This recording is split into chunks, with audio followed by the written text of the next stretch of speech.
সুপ্রিয় দর্শক, আসসালামু আলাইকুম। আজকের পর্বে আমি আপনাদের সাথে খুবই সহজভাবে একটি কেকের রেসিপি শেয়ার করব। আজকের এই কেকের সবগুলো উপকরণ আমি চায়ের কাপ দিয়ে মেপে নিব। আমরা সাধারণত কেক বানাতে মেজারমেন্ট কাপ ব্যবহার করি, আর এই মেজারমেন্ট কাপ কিন্তু সবার বাসায় থাকে না। তাই আমি সবার সুবিধার্থে আজকের এই কেকের সবগুলো উপকরণ চায়ের কাপ দিয়ে মেপে নিব।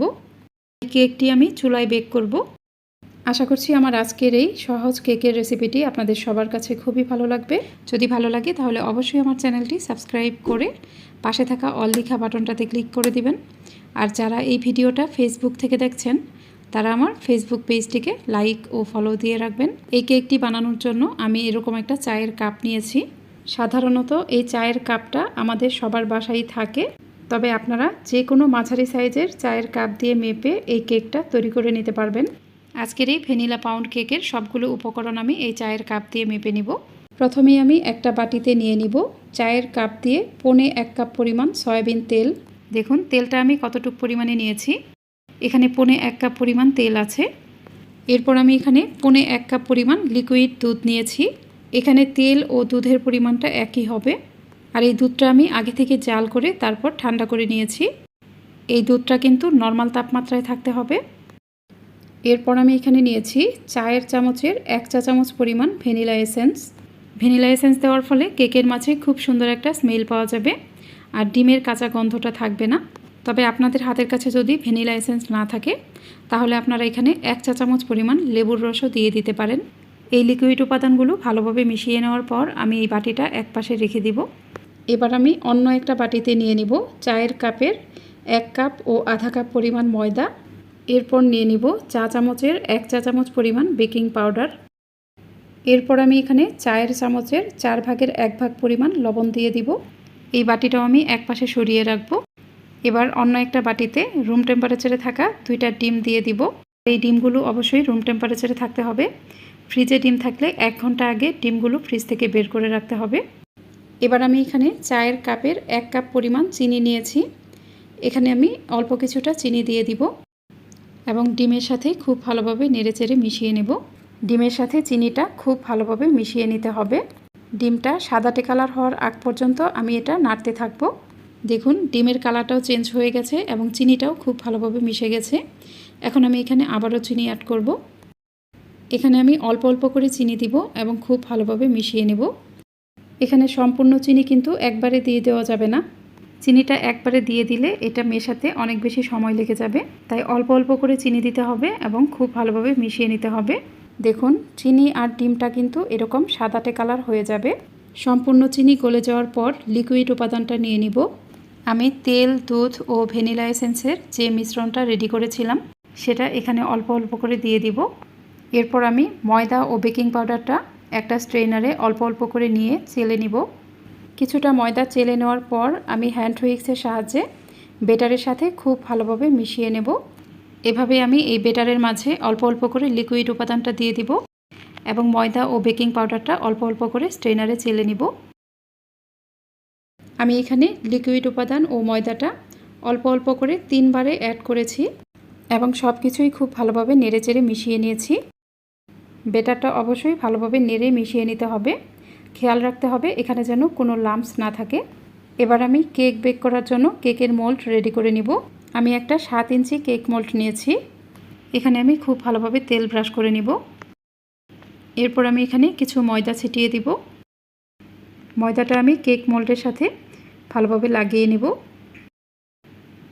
এরপর আমি বাড়তি ময়দাটুকু ঝেড়ে ফেলে দিব। এবার এখানে কেকের বেটার ঢেলে দিব।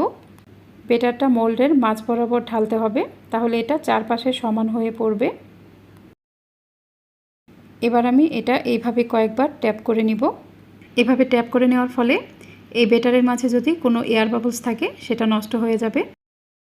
এখন আমি কেকটা বেক করতে চলে যাব। চুলায় একটা সিলভারের প্যান বসিয়ে আমি প্রিহিট করে নিয়েছি, অর্থাৎ আমি এই প্যানটাকে ঢাকনা দিয়ে ঢেকে ভালোভাবে গরম করে নিয়েছি। প্যানটা ভালোভাবে গরম হয়ে যাওয়ার পর আমি ঢাকনাটা খুলে নিব। এই প্যানের নিচে আমি কিছু লেখালেখির কাগজ দিয়ে দিব। কাগজের উপরে একটা স্ট্যান্ড বসিয়ে দিব এবং আমি এখানে কেকের মোল্ডটা বসিয়ে দিব। এরপর আমি প্যানটা ঢেকে দিব। আপনারা যদি এই কেকটি ওভেনে বেক করতে চান তাহলে ওভেনের 160 ডিগ্রি সেন্টিগ্রেডে 30 থেকে 35 মিনিট পর্যন্ত বেক করলেই হয়ে যাবে। এ পর্যায়ে চুলার আঁচ কিন্তু খুব বেশি কমিয়ে দেওয়া যাবে না, চুলার আঁচ মিডিয়ামের থেকে একটু কম থাকবে। প্যানের নিচে কাগজ দেওয়ার ফলে কিন্তু কেকের মাঝে খুব সুন্দর একটা ওভেনের তৈরি কেকের মতো কালার আসবে। আর এই কেকের মাঝে ওভেনের তৈরি কেকের মতো কালার আনতে চাইলে আপনাকে অবশ্যই এখানে সিলভার অথবা স্টিলের ঢাকনাযুক্ত পাত্র ব্যবহার করতে হবে। আপনারা এখানে যে কোনো নর্মাল সিলভারের হাঁড়ি অথবা কড়াই নিতে পারেন। আর এই পাত্রের ঢাকনাটা কিন্তু বারবার খোলা যাবে না।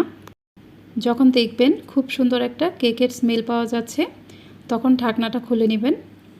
এর আগে কোনোভাবেই ঢাকনা খুলবেন না, বারবার ঢাকনা খুললে কেকের কালার ভালো হবে না। আমি 50 মিনিট পর ঢাকনাটা খুলে নিব। এ সময় কিন্তু আমার পুরো বাসায় কেকের গন্ধে একদম মৌ মৌ করছিল। আমি একটা কাঠির সাহায্যে চেক করে নিব। দেখুন কাঠিটা ক্লিন এসেছে, তার মানে কেকটা হয়ে গেছে। এখন আমি কেকটা চুলা থেকে নামিয়ে ফেলব। দেখুন এটা কতটা সুন্দর হয়েছে। আমার এই কেকের কিন্তু একদম ওভেনের তৈরি কেকের মতোই কালার হয়েছে। একটা নাইফের সাহায্যে আমি কেকের চারপাশটা ভালোভাবে ছাড়িয়ে নিব। এবার কেকটাকে আমি মোল্ড আউট করে নিব। দেখুন কেকটা কতটা সুন্দর হয়েছে। এখন আমি এই কেকটাকে পুরোপুরি ঠান্ডা করে নিব। আমি এর উপরে একটা কাপড় দিয়ে দিব। এটা কিন্তু ফ্যানের বাতাসের নিচে একদমই রাখা যাবে না, তাহলে কেকটা ড্রাই হয়ে যেতে পারে। আমি এটা ফ্যানের নিচ থেকে সরিয়ে ফেলব। ফিরে আসছি কেকটা পুরোপুরি ঠান্ডা হয়ে যাওয়ার পর। কেকটা পুরোপুরি ঠান্ডা হয়ে যাওয়ার পর আমি এটা কেটে নিব। আমি এক পিস কেক আপনাদের দেখিয়ে দিচ্ছি। দেখুন কেকটা কতটা পারফেক্ট হয়েছে। এই কেকটা কিন্তু একদম বেকারির তৈরি কেকের মতোই হয়। আপনারা এই কেকটা বাসায় একবার ট্রাই করবেন, দেখবেন দোকান থেকে আর কখনোই কেক কিনে খেতে হবে না। আর দোকানের তৈরি খাবার কিন্তু খুব একটা স্বাস্থ্যসম্মত হয় না। কেটে নেওয়ার পর আমি আপনাদের সম্পূর্ণ কেকটাই দেখিয়ে দিচ্ছি। দেখুন কেকটা কতটা সুন্দর হয়েছে। এই কেকটা বানাতে আমি এখানে ইলেকট্রিক বিটার ওভেন ব্যবহার করিনি, তারপরেও কিন্তু কেকটা একদম পারফেক্ট হয়েছে। এটা খেতেও কিন্তু ভীষণ মজার। আপনারা অবশ্যই এভাবে একবার বাসায় ট্রাই করবেন। আশা করছি আজকের রেসিপি আপনাদের কাছে ভালো লেগেছে। আমার আজকের এই রেসিপিটি আপনাদের কাছে ভালো লাগলে প্লিজ আমার চ্যানেলটি সাবস্ক্রাইব করবেন। আর অবশ্যই পাশে থাকা অল লেখা বাটনটাতে ক্লিক করবেন, তাহলে আমি যখনই নতুন কোনো ভিডিও আপলোড করব সেটি সাথে সাথেই নোটিফিকেশন আকারে পৌঁছে যাবে আপনার কাছে। আজ এ পর্যন্তই, এরপর আবারও হাজির হব নতুন কোনো রেসিপি নিয়ে। সে পর্যন্ত সবাই অনেক বেশি ভালো থাকবেন। আল্লাহ হাফেজ।